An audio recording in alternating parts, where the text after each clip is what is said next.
Estimado público asistente, nos complacemos en anunciar la segunda llamada. Segunda. Hola, hola. Muy buenos días, tardes, noches, madrugadas. Quien quiera que sea que se encuentre al otro lado escuchando. Queridos gatos locos, continuando con esta fortuita serie de relatos propuestos por Alfred Hitchcock, maestro del suspenso, y revisados por mí, capitán de la nave de los gatos locos, en esta ocasión acompañaremos al señor Calder, un excéntrico solitario, al príncipe Rasselas, el amado perro del señor Calder, al señor Behrens, el único amigo del señor Calder, y a un tal Vendon, Weinleven o Vedder, un visitante que no fue invitado. Claro está, habiendo sido propuesto por Hitchcock, podemos presuponer que detrás de este cúmulo de inusuales nombres se esconde un secreto. ¿Les apetece descubrirlo? Quédense conmigo y agucemos mucho el oído para disfrutar de este cuento que, como ya es costumbre, dedico a mi madre por leerme cuando era niño, a mi padre por regalarme aquella radiocasetera, al niño que fui por combatir el aburrimiento con tanta creatividad, al hombre que soy por tomar este sueño entre las manos y trabajar para tornarlo realidad, y por último, no por ello menos importante, a ti, quien quiera que seas y desde donde sea que me estés escuchando. Ha llegado la hora de correr el telón y de que empiece la función. Estimado público asistente, Damián Sastre presenta El visitante que no fue invitado, de Michael Gilbert. Esta es tercera llamada. Tercera. Comenzamos.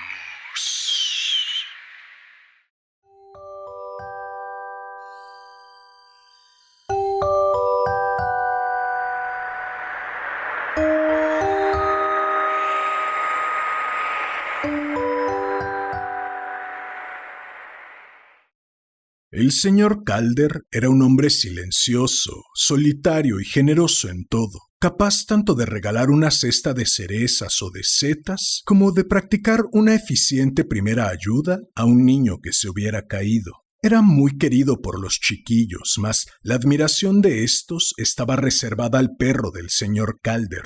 El grande, solemne e inteligente Rasselas era un galgo de caza. Había nacido bajo la luz del sol, su pelaje era color jerez seco, su hocico negro azulado, y sus ojos relucían con un brillo ambarino. Desde el extremo de sus finas patas hasta la parte alta de su cabeza, todo en él emanaba distinción. Había vivido en cortes reales y tratado de tú a los príncipes. La casa del señor Calder se encontraba en la cumbre de un repliegue del terreno, en las hondonadas de Kent. El sinuoso camino ascendía desde Lamperdown, en el valle, hasta el edificio. Al principio, el sendero discurría en una suave cuesta, atravesando los bosques. Luego, giraba bruscamente a la izquierda e iniciaba un empinado ascenso que conducía hasta la explanada donde se alzaba la casa y que era una plataforma redonda y desnuda con cierto aspecto de cráneo calvo.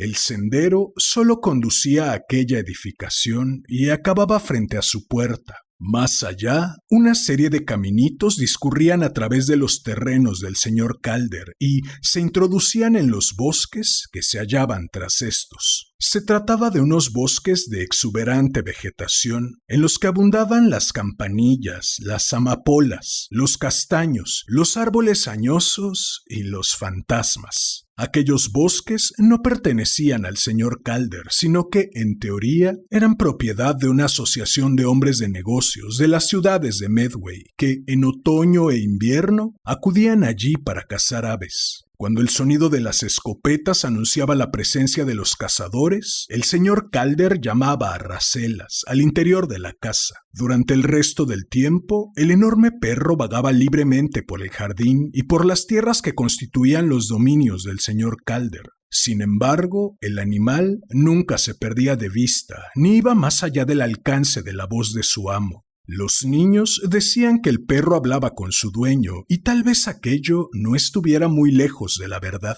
Antes de que llegase el señor Calder, en la casa había vivido un estúpido y malhumorado individuo que se constituyó en guardián de los intereses de los deportistas de Medway y que perseguía y acosaba a los chiquillos, los cuales, a su vez, se acostumbraron a eludirle. Al llegar el señor Calder, los niños invirtieron cierto tiempo en probar al nuevo inquilino, hasta llegar a la conclusión de que era por completo inofensivo. Tampoco tardaron mucho en averiguar otra cosa. Nadie podía cruzar la explanada sin ser visto. Por pequeño que fuese, o por silenciosamente que se moviera, siempre había un par de sensibles orejas que escuchaban y dos ambarinos ojos que vigilaban. Racelas iba hasta la puerta de la casa y miraba inquisitivamente al señor Calder, el cual le decía: «Sí, son los niños de Lightfoot y su hermana. Yo también los he visto». Después de lo cual, Racelas iba a tumbarse en su lugar favorito, al abrigo del montón de leña.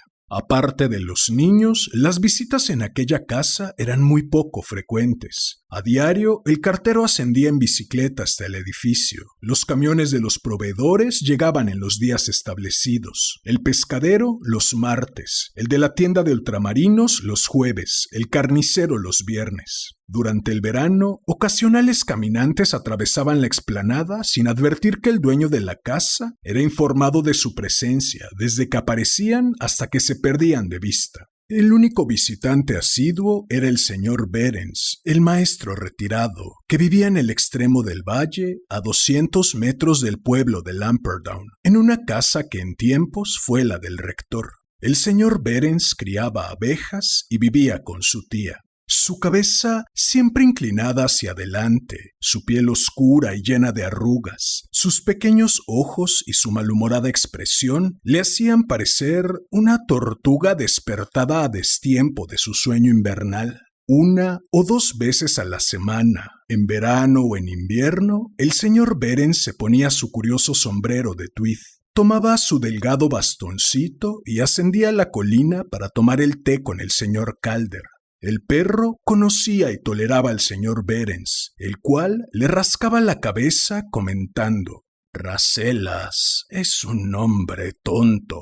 Tú provienes de Persia, no de Abisinia». Según se creía, durante aquellas visitas, los dos caballeros jugaban a las damas. En el comportamiento del señor Calder había ciertas otras peculiaridades que no eran tan evidentes para el observador casual. Cuando alquiló la casa, algunas de las alteraciones que deseó introducir hicieron que el señor Benskin, el maestro de obras, se rascara la cabeza. ¿Por qué, por ejemplo, había hecho tapiar una espléndida ventana orientada al sur y abrir dos nuevas en el lado norte de la casa?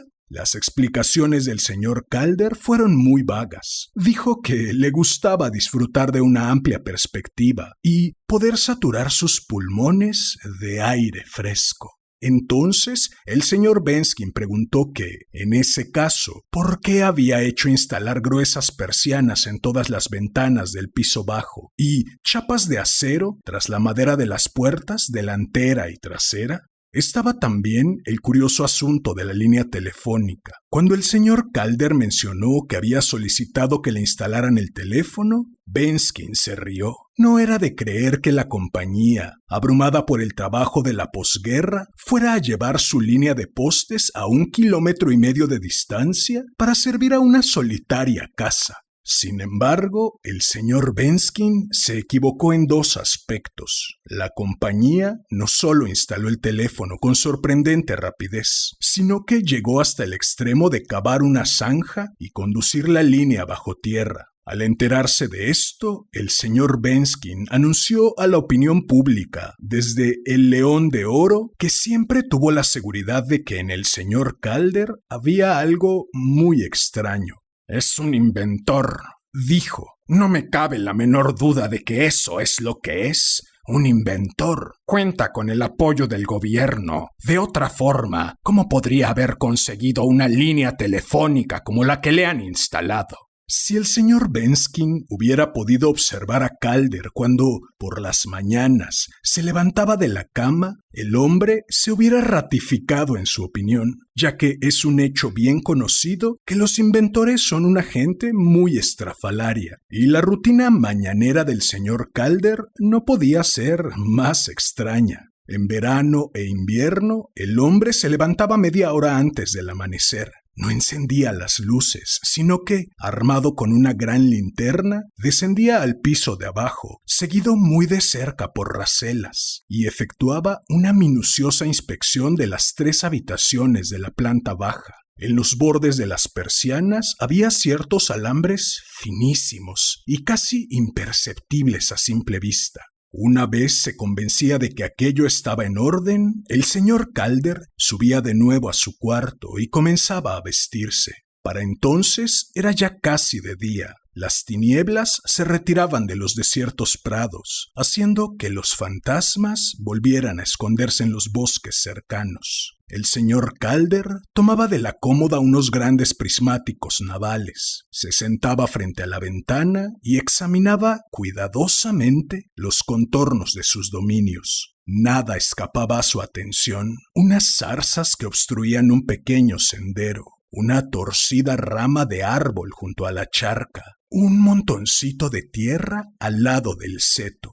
Luego, el hombre repetía su examen desde la ventana del lado contrario. Después, silbando suavemente para sí mismo, el señor Calder bajaba a preparar su desayuno y el de Racelas. El cartero, que llegaba a las 11, traía los periódicos y el correo. Tal vez, por el hecho de vivir solo y ver a tan poca gente, Calder era particularmente cuidadoso con sus cartas y periódicos. Los trataba con un cuidado y un cariño que cualquier observador hubiera encontrado ridículos. Sus dedos acariciaban el sobre o el envoltorio con gran suavidad, como si estuviera palpando un veguero. Muy a menudo miraba los sobres a contraluz como si pudiera leer su contenido sin necesidad de abrirlos. En ocasiones llegaba incluso a pesar los sobres en el delicado pesacartas que tenía sobre su escritorio, entre una gaviota disecada y un búcaro con unos jazmines. Una agradable mañana de mayo, mientras el sol prometía desde las alturas un brumoso atardecer, el señor Calders desplegó su ejemplar del Times, buscó, como era de costumbre, la sección de noticias del extranjero y comenzó a leer. Había extendido su mano hacia la taza de café cuando de pronto se detuvo. Fue una breve vacilación, un minúsculo cambio en la secuencia de sus movimientos, pero bastó para suscitar la atención de Racelas. El señor Calder sonrió a su perro. Su mano reanudó el movimiento, tomó la taza de café y la llevó a su boca. Sin embargo, el perro no se quedó tranquilo. El señor Calder leyó una vez más el párrafo de 5 líneas que había captado su atención. Luego echó un vistazo a su reloj, fue hacia el teléfono, marcó un número de Lamperdown y se puso al habla con Jack, el encargado del garage que al mismo tiempo atendía el servicio de taxis. «Si nos damos prisa, podemos llegar», dijo Jack. «No hay tiempo que perder. Ahora mismo voy a buscarle». Mientras esperaba que apareciese el coche, el señor Calder telefoneó primero al señor Behrens para advertirle que tendrían que posponer su partida de damas. Luego empleó un ratito en explicar a Racelas que iba a dejarle al cuidado de la casa, pero que regresaría antes del anochecer. Racelas barrió la alfombra con su pomposa cola y no trató de seguir a su amo cuando el Austin de Jack ascendió por la colina y dio la vuelta frente a la puerta del edificio. Al final, resultó que el tren llegó al empalme con 10 minutos de retraso y el señor Calder pudo tomarlo con toda facilidad. El señor Calder se apeó en la estación Victoria, bajó por la calle del mismo nombre, torció a la derecha, en dirección contraria al abierto espacio en que estuvo la oficina colonial. Luego volvió a torcer a la derecha y se adentró en la plaza. Allí, en la esquina suroeste, se encontraba la sucursal de Westminster del Banco de Londres y de los condados de Home. El señor Calder entró en el banco. El cajero jefe, el señor MacLeod, le dirigió una inclinación de cabeza y dijo: «El señor Fortescue le espera». Puede usted pasar. Me temo que el tren llegó con retraso, explicó Calder. Perdimos 10 minutos en el empalme y no los pudimos recuperar. Los trenes ya no son tan de fiar como antes, asintió el señor McLeod. Una joven de una oficina cercana acababa de depositar los ingresos del día anterior. McLeod la observó por el rabillo del ojo hasta que la puerta se cerró tras ella. Enseguida preguntó, empleando exactamente la misma inflexión, aunque con mayor suavidad. ¿Será necesario que hagamos algún arreglo especial cuando se vaya? No, gracias, replicó el señor Calder. Ya he tomado todas las precauciones necesarias. Estupendo, dijo McLeod. Abrió una gruesa puerta, adornada con paneles de nogal de imitación, según el estilo utilizado por los decoradores de banco de la preguerra, e hizo pasar al señor Calder a la antesala, donde le dejó a solas unos momentos. El hombre distrajo su espera contemplando el único ornamento del cuarto, una reproducción en el interior de un enorme marco dorado de la alegoría de Landseer, el juego de la cuerda. La moderación y la laboriosidad parecían estar consiguiendo una difícil victoria sobre el lujo y la extravagancia. En aquel momento reapareció el cajero jefe y mantuvo la puerta abierta para que pasara Calder. El señor Fortescue, que se adelantó para recibirle, hubiera podido ser identificado en cualquier circunstancia como un director bancario. No era solo su convencional indumentaria, el rostro cuadrado y sagaz, la sensación que producía de que, en cuanto la puerta de la oficina se cerraba tras él, el hombre debía de sacar una vieja pipa y colocarla entre sus discretos, aunque sonrientes labios. No. Había algo más, su modo de portarse, su aspecto equilibrado, su aire de firmeza y estabilidad en un mundo inquieto e inestable. En fin, toda la serie de características que se unen en un hombre que representa una corporación con un capital en activo de 100 millones de libras esterlinas. Me alegro de verle, dijo el banquero. Tome asiento, por favor. ¿Ha tenido alguna dificultad al venir? No, replicó Calder. No creo que ese hombre vaya a empezar nada, al menos hasta dentro de 2 o 3 semanas. Puede que hayan retrasado la publicación de esta noticia para sorprenderle a usted con la guardia baja. Fortescue tomó su propio ejemplar del Times y releyó las 4 líneas y media que anunciaban que el coronel Joseph Van Leeuwen, el mundialmente famoso experto en anticuerpos bacteriales, había muerto en Klagenfurt a consecuencia de una operación abdominal. No, replicó Calder. Ese hombre quería que yo leyera eso y comenzara a temblar. Sería el procedimiento normal para organizar su propia muerte antes de acometer una importante misión, reconoció el señor Fortescue. Tomó una pesada plegadera y pensativo comenzó a golpear con ella el escritorio. Pero también puede que esta vez sea cierto. Van Leeuwen debe de tener cerca de 60 años. Va a venir, dijo Calder. Lo siento en mis huesos. Puede que incluso sea verdad lo de que está enfermo. Si va a morir, deseará llevarme con él. ¿Qué le hace estar tan seguro? Le torturé y le arruiné. Nunca podrá olvidarlo.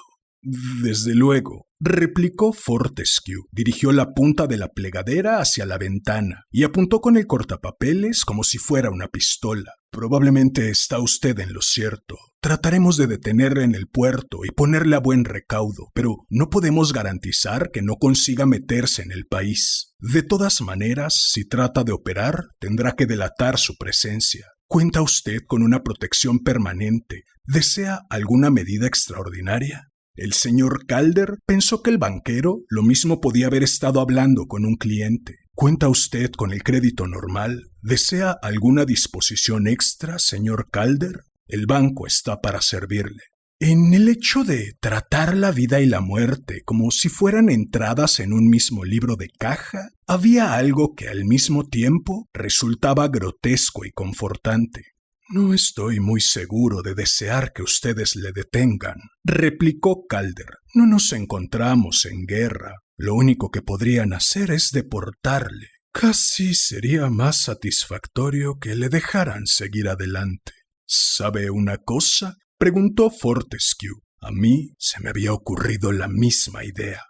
La señora Farmer, propietaria de la pensión Los 7 Aguilones, enclavada entre Aylesford y Birstead, consideraba al señor Vendon un huésped perfecto. Su pasaporte y la tarjeta que había rellenado debidamente a su llegada le mostraban como holandés, pero su inglés, aunque con un extraño acento, era fluido y comprensible por completo. Se trataba de un hombre erguido, de rostro sanguíneo y cabellos grises. Se mostraba particularmente cariñoso con los 2 niños de la señora Farmer. Además, no producía ninguna molestia. Y esto, a los ojos de la señora Farmer, constituía una maravillosa virtud, metódico, y siempre se sabía lo que iba a hacer. Cada mañana, durante la inacabable sucesión de hermosos días que anunciaban el próximo verano, Vendon salía a pasear vestido con un añoso pero respetable traje de tweed, con los prismáticos colgados de un hombro y en el otro una pequeña mochila que contenía la cámara fotográfica, los bocadillos y el termo. Por las noches tomaba asiento en el diván y, como aperitivo de la cena, se bebía un único vaso de ginebra holandesa. Luego entretenía a Tom y a Rebecca con relatos sobre los pájaros que había observado durante el día. Al verle allí sentado, resultaba muy difícil imaginar que aquel hombre, plácido, gentil y de buen porte, había matado hombres y mujeres y también niños, con sus propias y bien cuidadas manos. Sin embargo, el señor Vendon o Weinleven o Weber era un individuo muy notable. El 10º día de su estancia, Vendon recibió una carta de Holanda. Su contenido pareció causarle cierta satisfacción. Antes de guardar el papel en su cartera, lo leyó 2 veces. Arrancó los sellos del sobre y se los dio a la señora Farmer para que se los entregara a Tom. «Puede que esta noche llegue un poco tarde», dijo. «Voy a reunirme con un amigo de Maidstone. No cenaré aquí».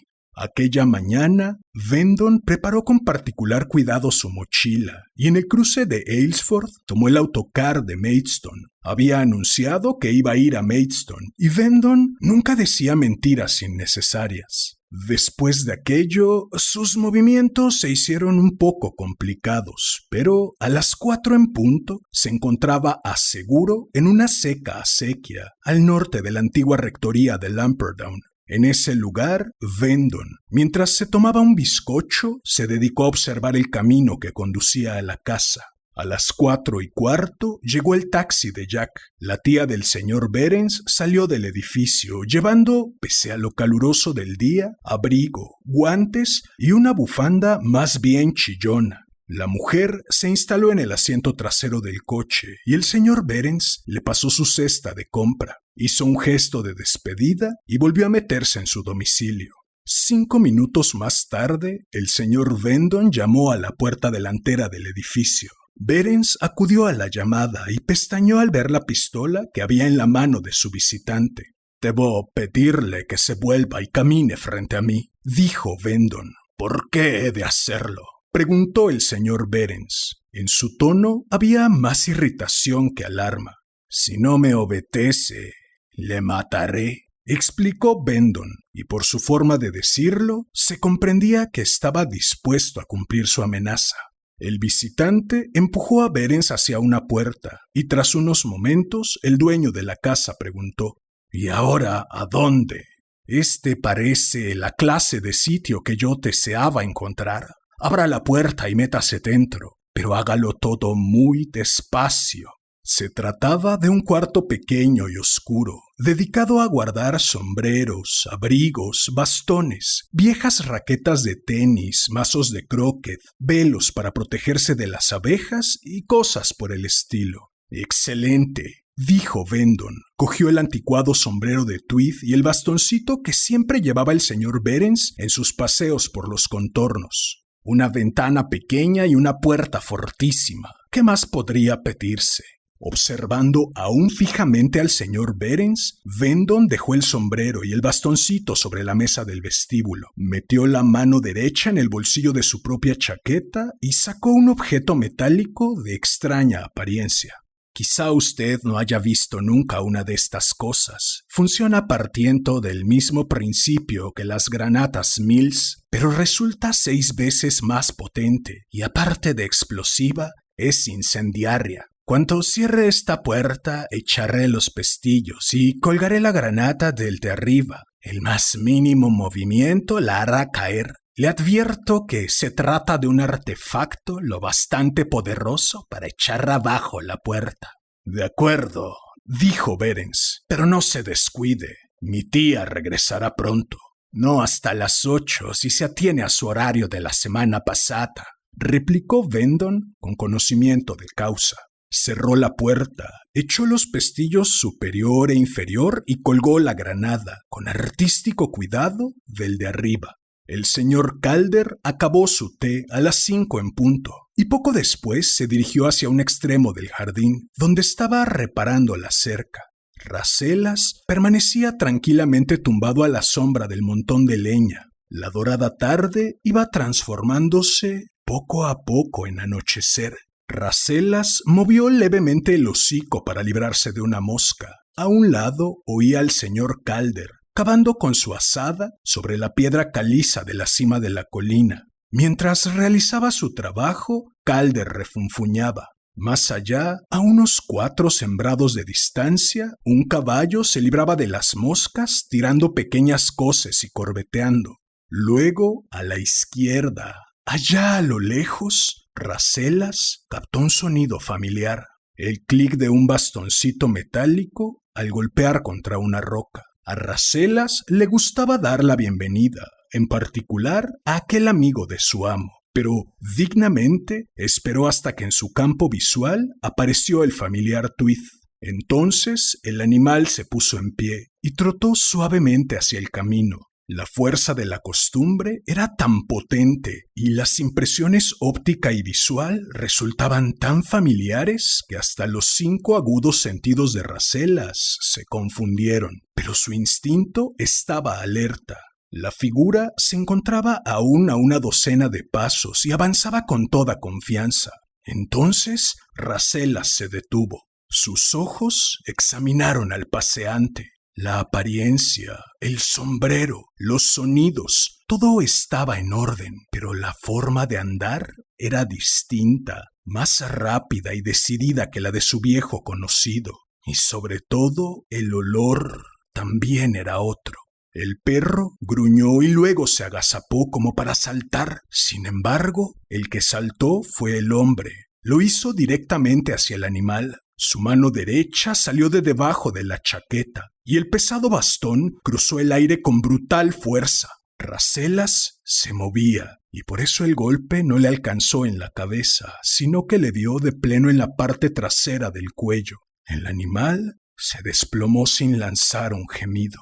El señor Calder acabó de cavar el hoyo para el poste que estaba plantando. Se enderezó y decidió ir a la casa en busca de la broca y la creosota. Al salir del jardín, vio al perro tendido en el camino. Corrió hacia el animal y se arrodilló en el polvo. No le fue necesario mirar 2 veces. Calder apenas se molestó en alzar los ojos cuando una voz, que reconoció enseguida, habló a sus espaldas. «Mantenga las manos a la vista», dijo el coronel Weinleben, «y trate de no hacer ningún movimiento inesperado ni repentino». El señor Calder se puso en pie. «Sugiero que vayamos a la casa», dijo el coronel. «Allí estaremos más en privado. Me gustaría dedicarle al menos tanta atención como la que usted me dedicó a mí la última vez que nos vimos». Calder parecía que apenas escuchaba al otro. Su mirada estaba fija en el inmóvil cuerpo de Rasselas, al cual la ausencia de vida había ya cambiado de forma increíble. Los ojos del hombre se llenaron de lágrimas. «Usted lo mató», dijo. «Como le mataré a usted dentro de un momento», replicó el coronel, y al tiempo que hablaba, giró sobre sí mismo, dio un rígido paso hacia adelante y cayó de bruces. El señor Calder le miró sin curiosidad. De la profunda herida que Vainleven tenía en un lado de la cabeza, brotaba una oscura sangre que iba a mezclarse con el blanco polvo del camino. Rasselas no había sangrado en absoluto. Calder se alegraba de esa pequeña diferencia entre ambas muertes. El señor Behrens era quien había matado al coronel Vainleven mediante un solo disparo hecho desde el extremo del bosque con un rifle de 8 milímetros. La escopeta se hallaba provista de una mira telescópica, mas pese a todo, el tiro fue extraordinario, aun para un tirador tan bueno. El señor Behrens, antes de hacer el disparo, corrió durante casi medio kilómetro. Tuvo que situarse en posición muy rápidamente y solo pudo ver la cabeza del coronel sobresaliendo de un seto que se interponía en su campo visual. Ahora Behrens saltó aquel seto, vio a Rasselas y comenzó a renegar. «No ha sido culpa de usted», dijo Calder. El hombre estaba sentado en el camino, con la cabeza del perro sobre sus piernas. «Si estoy encargado de vigilarle, debo hacerlo debidamente», replicó Behrens. «No debí permitir que un aficionado me tomase el pelo. Se me escapó la posibilidad de que el hombre bloquease la puerta con una granada. Tuve que romper la ventana y eso me llevó casi media hora». «Tenemos mucho que hacer», dijo Calder. Se puso en pie rígidamente y fue a buscar la pala. Los dos hombres cavaron una profunda sepultura detrás de la pila de leña y depositaron en ella al perro. Luego rellenaron la fosa y amontonaron la tierra en forma de túmulo. Aquel era un bello lugar para el eterno reposo, orientado hacia el sur y dominado sobre las pomposas copas de los árboles de la campiña de Kent. Un mausoleo digno de un príncipe. Al coronel Vainleven le enterraron después, en el bosque, mucho más deprisa y con menos ceremonia. A fin de cuentas, era el hijo ilegítimo de un zapatero de Heinz y muy inferior en nacimiento y categoría a Rasselas.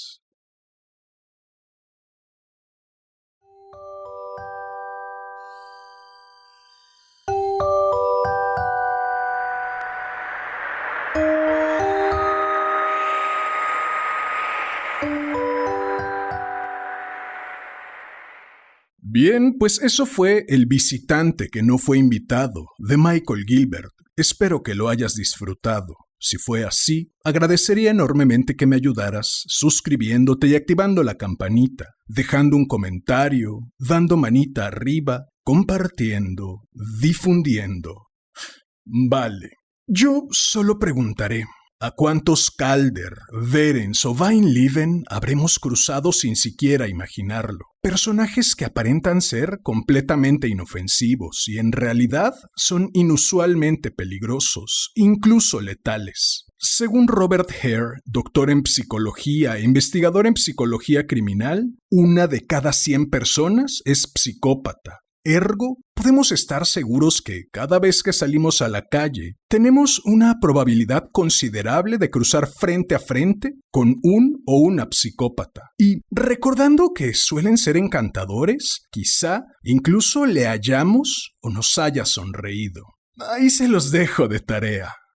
En fin, si a ti como a mí te gusta husmear en secretos sucios de personajes aparentemente limpios, si deseas hacerme saber tu opinión acerca de esta nave de los gatos locos, si deseas estar al tanto del contenido que publico o si deseas sugerir un cuento o una pluma nueva para cualquiera de las 2 secciones de este hermoso, sensual y exquisito podcast. Puedes buscarme en Facebook como Damián Sastre, mi perfil personal, en YouTube como Damián Sastre Presenta, Casi Diario de un Loco y Damián Sastre Presenta, Déjame leerte un cuento. En mi Instagram, @Casi Diario de un Loco. Ahora también en TikTok como Damián Sastre Presenta, 2 puntos, y en la página homónima de Facebook, en donde iré congregando todo lo concerniente a esta nave de los gatos locos y sus múltiples aventuras. Las ya emprendidas y las que se están por emprender. Si llegaste hasta aquí, como ya es costumbre, agradezco inconmensurablemente tu valiosísimo tiempo. Recibe un enorme abrazo. Ten una excelente vida y hasta la próxima.